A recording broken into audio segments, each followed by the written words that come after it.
लोकांच्या.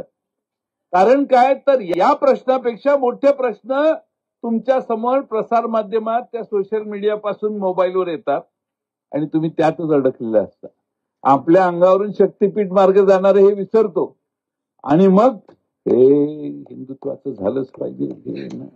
अरे तुझ्या अंगावरून शक्तीपीठ महामार्ग चाललाय तो राहिला बाजूला.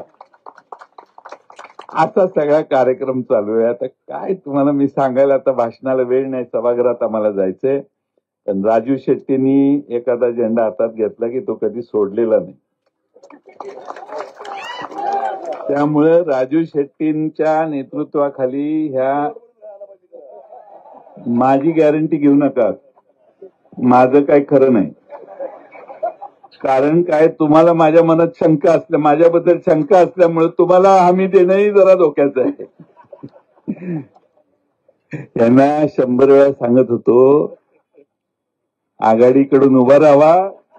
बंटी पाटलांना विचारा, बंटी पाटलांना 100 वेळा सांगत होतो आघाडीकडून उभा राहावा. यांच्या मार्फत निरोप दिलेले, मागं बसलेला कुठे ह्याच्याकडून निरोप दिलेला, ह्याच्याकडून निरोप देऊन देऊन दमलो. म्हटलं आम्ही तुमचाच प्रचार करणार आहे, तुम्ही आमच्याकडून उभं राहा.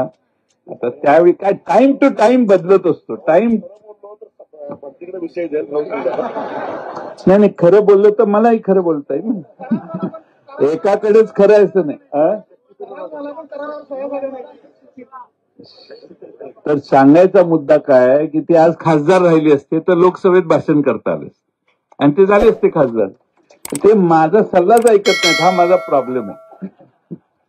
बंटी पाटील साक्षीदार आहेत, पण विरोधाचा भाग जाऊ दे. ही लढाई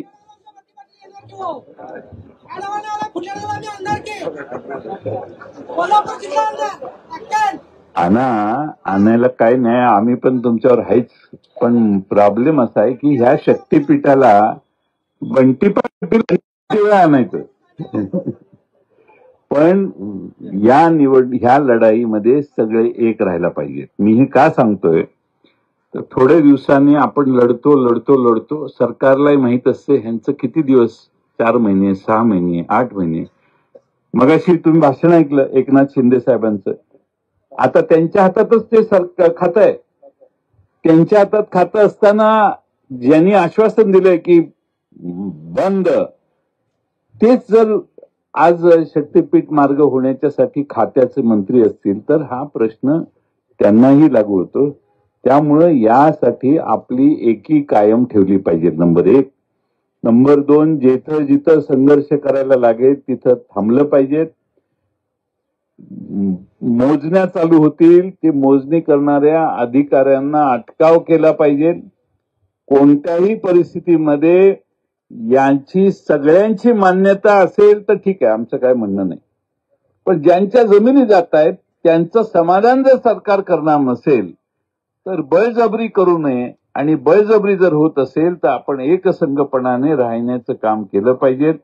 शक्तीपीठ महामार्ग आता सरकारने सांगितलंय जिथं विरोध नाही तिथं आम्ही सगळीकडे करणार आहोत आणि जिथं विरोध आहे तिथं मात्र आम्ही लोकांशी बोलू. त्यामुळे कोल्हापूरला मुख्यमंत्री आलेले, राजू शेट्टी साहेब तुम्हाला परवा आले होते. हर्निया मूळव्याध, पित्ताचे विकार, पित्ताशयाचे खडे, हायटिस हर्निया या प्रकारच्या आजाराने त्रस्त असाल आणि दुर्बिणीद्वारे शस्त्रक्रिया करून घ्यायची असेल तर हडपसरच्या सुप्रसिद्ध डॉक्टर म्हस्के हॉस्पिटलमध्ये त्वरित संपर्क साधा आणि विश्वासार्ह उपचार अनुभवा.